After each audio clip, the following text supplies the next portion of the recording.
स्वागत है आप सभी का। मैं अनुज नागर। जैसा कि आप जानते हैं मैं आपको यहाँ पे मैथ और रीजनिंग की क्लासें पढ़ाता हूँ। तो ये जो क्लास है आपकी मैथ की है और मैथ में जो आपकी ये बुक है RS अग्रवाल की वस्तुनिष्ठ वाली बुक है। इसमें चैप्टर जो आपका चल रहा है क्षेत्रफल वाला चैप्टर चल रहा है। 8 क्लासें मैं आपको करा चुका हूँ।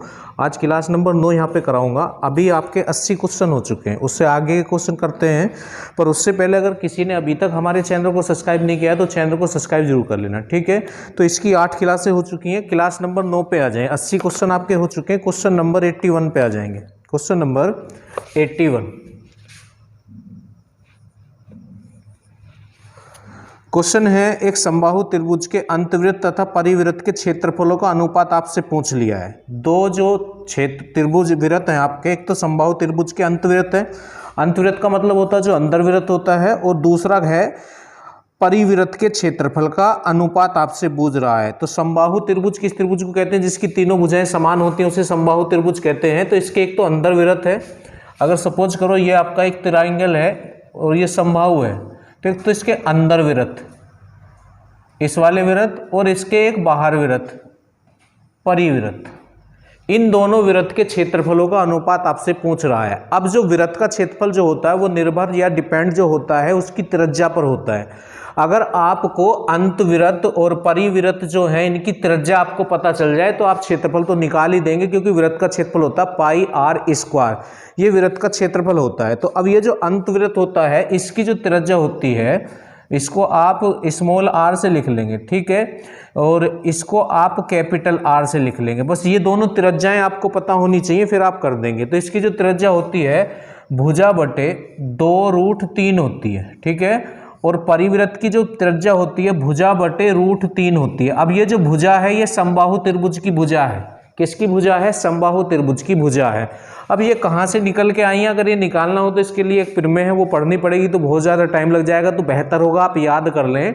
समबाहु त्रिभुज के अंतवृत्त की त्रिज्या तो होती है, समबाहु त्रिभुज जो उसकी भुजा बटे 2√3, और परिवृत्त की जो त्रिज्या होती है भुजा बटे √3 होती है। बस इन दोनों वृत्त के क्षेत्रफल का अनुपात आपसे पूछना चाह रहा है। तो क्षेत्रफल जो होता है वृत्त का वो होता है पाई आर स्क्वायर, और परिवृत्त का भी पाई आर स्क्वायर हो जाएगा, ठीक है, पाई आर स्क्वायर। तो पाई से तो पाई कैंसिल हो जाएगा, बस आर की वैल्यू रख दें। तो इस वाले आर की वैल्यू क्या है? a बटे 2√3, a बटे 2√3, और उसका क्या है? स्क्वायर, ठीक। और अनुपात इस वाले आर की वैल्यू कितनी है? a बटे √3, a बटे √3, और उसका भी क्या है? स्क्वायर है, ठीक है। अब ये क्या हो जाएगा? a स्क्वायर बटे में 2 का स्क्वायर तो 4 होगा, √3 का स्क्वायर 3 ही होगा, तो 4 तिया 12 हो जाएगा, ठीक है। और अनुपात a स्क्वायर और √3 का स्क्वायर 3 होता है, तो ये तो कैंसिल हो चुके हैं।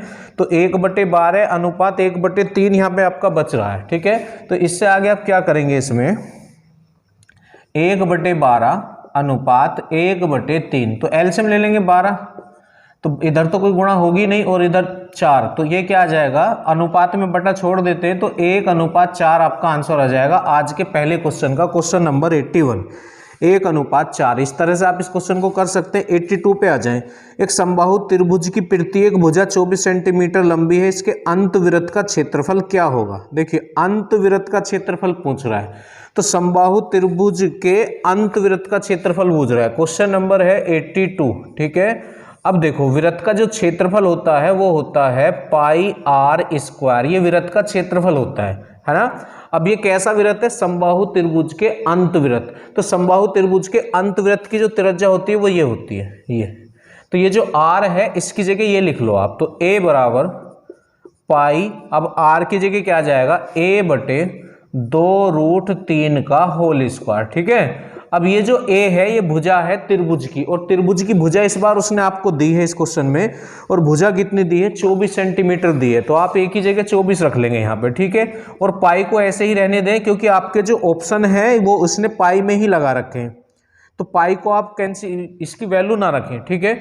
और इसकी भुजा जो है वो 24 है, तो 24 बटे 2√3 का होल स्क्वायर, ठीक है। इसे थोड़ा सा सोल्व कर ले तो 2 से कितनी बार? 12 बार आपका कैंसिल हो गया है। अब क्या करेंगे आप?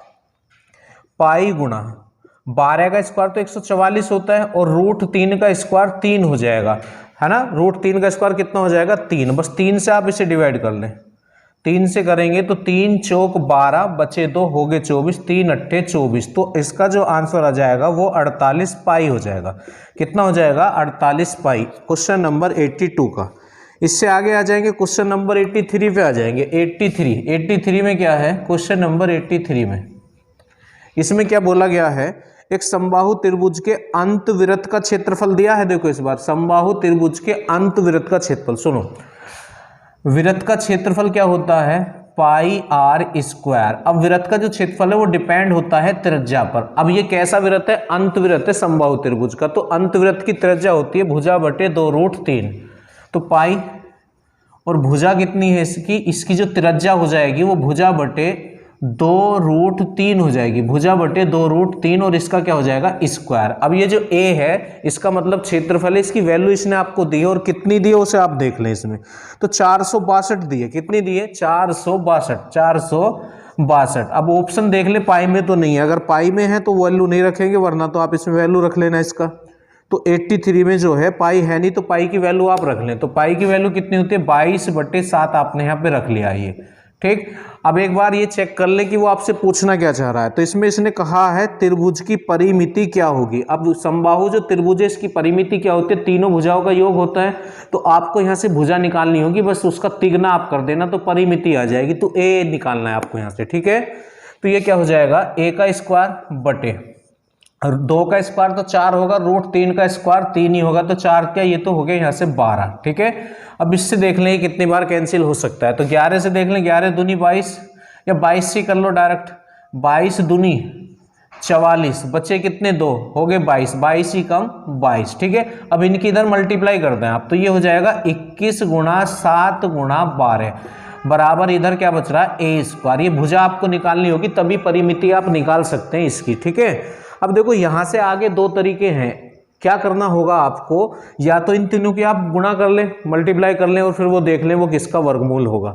या एक तरीका क्या होता है, वर्गमूल में 2 के पेयर में से एक बाहर निकलता, तो आप ऐसे भी कर सकते हैं। 21 को लिख सकते हैं 3 × 7 और एक ये 7 पहले से ही है, और 12 को क्या लिख सकते हैं? 3 × 4। ठीक है। अब a स्क्वायर, जब इसमें से स्क्वायर हटता है तो इधर वाला का रूट लेते हैं। तो रूट में क्या होता है? 2 में से एक बाहर होता है, तो एक तो 3 आ जाएगा, इनमें से एक 7 आ जाएगा, और 4 का रूट 2 होता है, इधर से स्क्वायर हट जाएगा। ठीक है।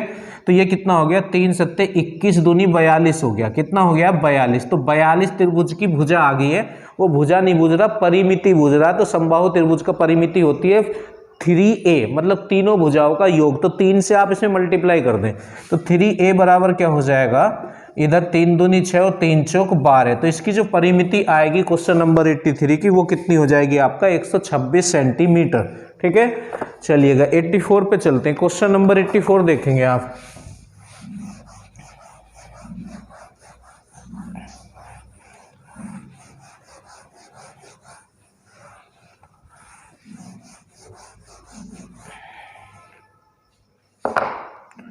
एट्टी 84 पे आ जाएंगे।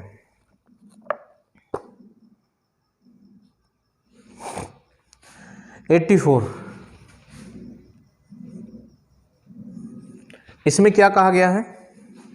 यदि एक समबाहु त्रिभुज की माध्यिका की लंबाई x हो तो त्रिभुज का क्षेत्रफल क्या होगा? देखिए मैं बता दूं आपको, समबाहु त्रिभुज की जो माध्यिका होती है वो उसकी ऊंचाई के ही बराबर होती है। समबाहु त्रिभुज की माध्यिका जो है उसकी ऊंचाई के बराबर ही होती है, और इसमें जो माध्यिका दी है वो x दी है, तो ये x जो है h के ही बराबर होती है समबाहु त्रिभुज के। ठीक है। अब इसमें आपसे पूछना क्या चाह रहा है वो, कि बूझ रहा त्रिभुज का क्षेत्रफल क्या होगा। त्रिभुज का क्षेत्रफल क्या होगा? तो आप पहले जो समबाहु त्रिभुज है उसकी ऊंचाई का फॉर्मूला इसमें लगा देंगे आप। तो समबाहु त्रिभुज जो होता है इसकी जो ऊंचाई होती है समबाहु त्रिभुज की, वो होती है √3/2 गुणा भुजा। रूट h की जगह रखेंगे √3/2 गुणा भुजा और बराबर x। तो यहां से भुजा निकालें तो भुजा क्या हो जाएगी? 2 की इधर मल्टीप्लाई, तो 2x/√3। तो ये तो इसकी भुजा आ गई है, पर वो तो क्षेत्रफल भुज रहा ना। तो समबाहु त्रिभुज का क्षेत्रफल क्या होता है? अब देखो ऊंचाई तो √3/2 गुणा भुजा होता है, और क्षेत्रफल होता है √3/4 गुणा भुजा स्क्वायर। √3/4 गुणा भुजा स्क्वायर, ये समबाहु त्रिभुज का क्षेत्रफल का फॉर्मूला होता है। ठीक है। तो आप क्या करेंगे, यहाँ पे a की वैल्यू रख दें, ये वाली। ठीक। तो a बराबर √3/4 गुणा ए की वैल्यू कितनी है 2x/√3 और इसका क्या है स्क्वायर है, इसका क्या है स्क्वायर है, ठीक है। तो यहाँ से ये आप इसको सोल्व करेंगे तो √3/4 गुणा ये क्या हो जाएगा 4x² और बटे में √3 का स्क्वायर 3 हो जाएगा। 4 से 4 कैंसिल हो गया। अब या तो उसने यही छोड़ रखा होगा या 3 को √3 गुणा 3 लिख रखा होगा तो ये कैंसिल हो जाएगा, या तो यही छोड़ रखा होगा √3 गुणा x²/3, वो ऑप्शन पे डिपेंड है। या आप क्या कर सकते हैं √3 गुणा x² और बटे में जो 3 है इसको आप √3 गुणा √3 लिख सकते हैं। तो फिर आपका आंसर बन जाएगा x²/√3, x²/√3 ये आपका आंसर बन जाएगा, ठीक है। तो ऑप्शन आप एक बार देख लें इसने क्या दिए हैं 84 में, तो उसने वहीं छोड़ रखा है स्टार्टिंग में, ठीक। इसका फोर्थ ऑप्शन हो जाएगा, फोर्थ वहीं छोड़ रखा √3/x²/3, ठीक है। तो यहीं छोड़ रखा है इसने, यहीं से ये 4 से तो 4 कैंसिल हो गया।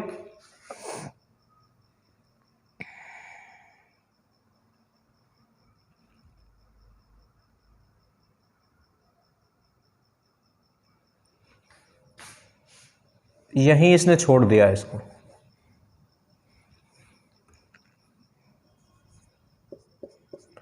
√3 गुणा x²/3 यहीं छोड़ दिया, ठीक है। 85 पे आ जाओ, क्वेश्चन नंबर 85 में क्या है 85 में एक वर्ग का क्षेत्रफल एक वृत्त के क्षेत्रफल के बराबर। देखो वर्ग का क्षेत्रफल क्या होता है भुजा स्क्वायर और वृत्त का क्षेत्रफल क्या होता है πr²। उसी ने कहा है एक वर्ग का जो क्षेत्रफल है एक वृत्त के क्षेत्रफल के बराबर है, तो रख दिया वर्ग का क्षेत्रफल ये होता है और वृत्त का क्षेत्रफल ये होता है। फिर आपसे पूछना क्या चाह रहा है वर्ग की प्रत्येक भुजा तथा वृत्त की त्रिज्या का अनुपात, ठीक है। वर्ग की भुजा और त्रिज्या में अनुपात इसने हमसे पूछना चाह रहा है। तो कहने का मतलब क्या है a और r में हमसे ये अनुपात पूछना चाह रहा है। तो ये जब कोई दो संख्या ऐसे बराबर में होती है और उन्हें अनुपात में ले जाना हो तो बाद वाला पहले और पहले वाला बाद में, तो ये पाई तो इधर आ जाएगा। तो यहां से आप ये ऐसे लिख सकते हैं पाई इधर आ जाएगा और बाद वाला पहले और पहले वाला बाद में लिखते हैं जब दो संख्या बराबर में होती है अगर उन्हें अनुपात में लेके जाना हो, ठीक है। तो यहाँ कुछ नहीं है तो गुणा में 1 मान लेंगे तो ये आ जाएगा। अब जैसे इनसे स्क्वायर हटाएंगे तो इन पे रूट आ जाएगा, ठीक है। इन पे क्या आ जाएगा रूट, तो जब इस पे से स्क्वायर हटेगा तो इस पे रूट हो जाएगा। तो पाई का रूट और 1 का रूट तो 1 ही होता है, तो ये इसका आंसर बनेगा ये √π/1, ठीक है 85 का। इससे आगे आ जाएंगे आप क्वेश्चन नंबर 86 पे आ जाएंगे। 86 में क्या है त्रिज्या r सेंटीमीटर वाले अर्धवृत्त में खींचे गए बड़े से बड़ी त्रिभुज का क्षेत्रफल कितना होगा। देखो एक अर्धवृत्त है, अर्धवृत्त मतलब आधा वृत्त, ये देखो ऐसे इस तरह एक वृत्त है इस तरह से, ठीक है। तो ये इसकी क्या होता है ये केंद्र होता है। तो यहाँ से यहाँ तक इसकी त्रिज्या है, यहाँ से यहाँ तक इसकी त्रिज्या और यहाँ से यहाँ तक भी इसकी त्रिज्या है। अब ये देखो इसने आपको दिया क्या है, इसमें त्रिज्या r दी है, तो यहाँ से यहाँ तक ये r है, यहाँ से यहाँ तक ये r है और यहाँ से यहाँ तक ये r है, ठीक है। अब इसमें बड़े से बड़े त्रिभुज, तो त्रिभुज आप ऐसे बना सकते हैं इस तरह से ये और ये त्रिभुज बना सकते हैं, ठीक है A B और C, ठीक। अब देखो ये 90 डिग्री है और इसके सामने की जो भुजा होती है कर्ण होती है। अब ये एक समकोण त्रिभुज है, ये क्या है एक समकोण त्रिभुज, और समकोण त्रिभुज का जो क्षेत्रफल होता है 1/2 गुणा आधार गुणा ऊंचाई होता है, आधार गुणा ऊंचाई होता है, ठीक है। अब 1/2 आधार, अब आप इतने का ही नहीं बूझ रहा वो पूरा बूझ रहा है, तो आधार ये और ये तो 2r हो जाएगा, ठीक है। तो 2r और ऊंचाई जो है आपकी ये हो जाएगी r, ठीक है। तो 2 से ये 2 कैंसिल हो गया तो ये हो जाएगा r², कितना हो जाएगा r²। क्वेश्चन नंबर 86, तो इसका आंसर आ जाएगा r²। 87 पे आ जाएंगे क्वेश्चन नंबर 87, इसमें देखते हैं क्या है। 87 है एक समचतुर्भुज के विकर्ण की लंबाई दी है, क्षेत्रफल बुझना बिल्कुल आसान है। समचतुर्भुज के जो क्षेत्रफल होता है इसका फॉर्मूला होता है 1/2 विकर्णों का गुणनफल, 1/2 विकर्णों का गुणनफल। ये समचतुर्भुज का क्षेत्रफल का फॉर्मूला होता है 1/2 विकर्णों का गुणनफल, और दोनों विकर्ण दिए तो कुछ भी नहीं है, बस फॉर्मूला आपको याद होना चाहिए। तो 1/2 पहला विकर्ण कितना दिया है इसने 87 में, पहला विकर्ण 45 और दूसरा 30 है, तो ये तो 45 है और ये कितना है, ये 30 है। तो 2 से आप ये कितनी बार कैंसिल हो जाएगा, 15 बार। बस 15 की और 45 की आप मल्टीप्लाई कर ले, तो 15 पंजे 75 को 5 तो हासिल 7 हो जाएगा, और 15 चौका 60 और 7 कितना हो जाएगा, 67 हो जाएगा। ठीक है, तो इसका आंसर आ जाएगा 87 का 675 आपका आंसर हो जाएगा, 675। 88 पे आ जाए, क्वेश्चन नंबर 88। 88 में देखो क्या है, 88 में कह रहा है एक समचतुर्भुज का क्षेत्रफल 30 है तथा इसके एक विकर्ण की लंबाई 8 है, तो दूसरे की पूछ रहा है। बिल्कुल आसान है, क्षेत्रफल दिया 30 और क्षेत्रफल बराबर होता है 1/2 विकर्णों का गुणनफल। अब इसने एक विकर्ण भी आपको दिया है, दूसरा आपसे पूछ रहा है, तो बिल्कुल आसान क्वेश्चन है, आप रख दो यहाँ। कितना दिया है इसने, 30 दिया है आपको।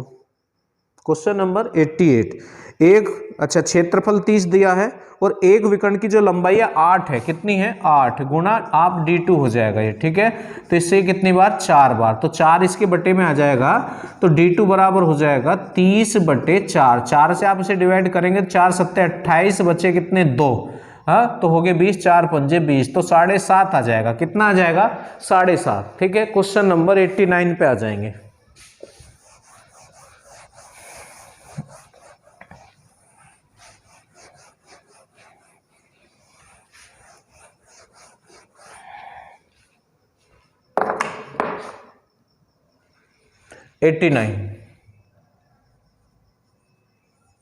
देखो क्या है इसमें,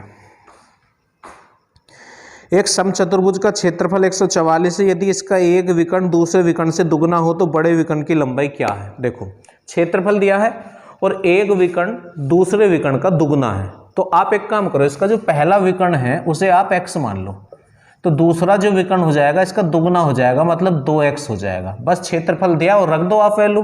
तो क्षेत्रफल कितना दिया इसने, 144, 144, तो क्षेत्रफल बराबर होता है 1/2 विकर्णों का गुणनफल, 1/2 विकर्णों का गुणनफल। तो 2 से तो 2 कैंसिल, x की x से मल्टीप्लाई करेंगे तो स्क्वायर हो जाएगा, तो x स्क्वायर बराबर कितना हो जाएगा, 144। अब अगर इधर से स्क्वायर हटाना हो तो सामने वाले पे रूट चढ़ा देते हैं, तो इसका रूट कितना हो जाएगा, 12 हो जाएगा। तो x की वैल्यू 12 आ चुकी है। अब ये तुमसे बड़ा वाला विकर्ण पूछ रहा है, तो बड़ा वाला विकर्ण 2x है, तो आप दोनों तरफ 2 से गुणा कर दें, तो इधर भी 2 से गुणा, तो इधर भी 12 दूनी 24 हो जाएगा। ठीक है, तो इसका आंसर हो जाएगा 24, क्वेश्चन नंबर 89 का। अब क्वेश्चन नंबर 90 पे आ जाएं। एक समचतुर्भुज की परिमिति 52 है। परिमिति का मतलब क्या होता है, चारों ओर की माप। अब समचतुर्भुज, तो समचतुर्भुज की चारों भुजाएं बराबर होती हैं। समचतुर्भुज जो होता है इसकी चारों भुजाएं बराबर होती है, तो इसकी जो परिमिति होती है या परिमाप जो होता है वो होता है 4 गुना भुजा, मतलब 4a। अब इसका परिमाप कितना दिया है इसने आपको, शायद 52 दिया, एक बार चेक कर लो। तो 4 गुना a, तो 4 से कितनी बार, 13 बार। तो इसकी जो प्रत्येक भुजा है वो 13 आ चुकी है। कितनी आ चुकी है, 13। अब थोड़ा सा आपको समझना होगा, ये थोड़ा ऐसे होता है, इस तरह से, इस तरह से।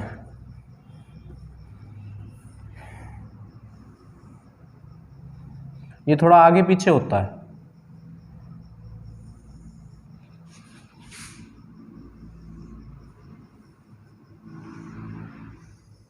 इस तरह से। इसका एक विकर्ण बड़ा और एक विकर्ण छोटा होता है, पर ये विकर्ण जो है एक दूसरे को समद्विभाजित करते हैं। समद्विभाजित का मतलब जितना यहाँ से यहाँ है उतना ही यहाँ से यहाँ होगा, जितना यहाँ से यहाँ है उतना ही यहाँ से यहाँ होगा। ठीक है, अब इसकी प्रत्येक भुजा 13 है, ये भी 13, ये भी 13, ये भी 13 और ये भी 13, और ये एक दूसरे को 90 डिग्री पे काटते हैं। यहाँ भी 90 डिग्री, यहाँ भी 90 डिग्री, यहाँ भी सब 90 डिग्री है। ठीक है, अब इसने एक विकर्ण की लंबाई आपको दी है इस क्वेश्चन में और इसकी परिमिति दी है। तो एक छोटा वाला जो विकर्ण है 10 है, तो सपोज करो ये 10 है आपका, तो यहाँ से यहाँ तक भी आप नाम लिख लो, A B C D, और इसे मान लो यहाँ O। ठीक है, तो यहाँ से यहाँ तक 5 हो जाएगा और यहाँ से यहाँ तक भी 5 ही हो जाएगा। ऐसा क्यों कर रहे हैं हम, ऐसा इसलिए हम कर रहे हैं क्योंकि ये जो समचतुर्भुज होता है इसके विकर्ण एक दूसरे को समद्विभाजित करते हैं। मतलब समद्विभाजित का मतलब है 2 बराबर भागों में विभाजित करते हैं। अगर ये यहाँ से यहाँ तक 10 है तो 5 यहाँ तक और 5 यहाँ तक हो जाएगा। अब ये हमसे पूछना क्या चाह रहा है इस क्वेश्चन में, ये पूछना चाह रहा है इसके बड़े विकर्ण की लंबाई क्या होगी। तो बड़े विकर्ण की लंबाई इसने हमसे पूछ ली है, तो इसमें आपको जो है ना पाइथागोरस लगानी पड़ जाएगी। क्या लगानी पड़ जाएगी, पाइथागोरस। देखो कैसे होगा। बड़ा विकर्ण ये वाला है, या तो आपको यहाँ से यहाँ तक पता चल जाए या यहाँ से यहाँ तक, आपका मन है या तो इस त्रिभुज से कर लो या इस त्रिभुज से कर लो, या इससे कर लो या इससे कर लो, किसी से भी कर लो, ठीक है। अब ये 90 डिग्री है, 90 डिग्री है, और 90 डिग्री के सामने की जो भुजा होती है वो कर्ण होती है, तो ये कर्ण है, ठीक है। ये कर्ण हो जाएगा, इसमें से एक आधार और एक लंब हो जाएगा आपका। तो पाइथागोरस क्या होती है, कर्ण का वर्ग, तो कर्ण तो 13 है, तो 13 का वर्ग तो 169 हो जाएगा। तो इस वाले त्रिभुज से कर रहा हूं मैं, इस वाले से, ठीक है, ऐसे।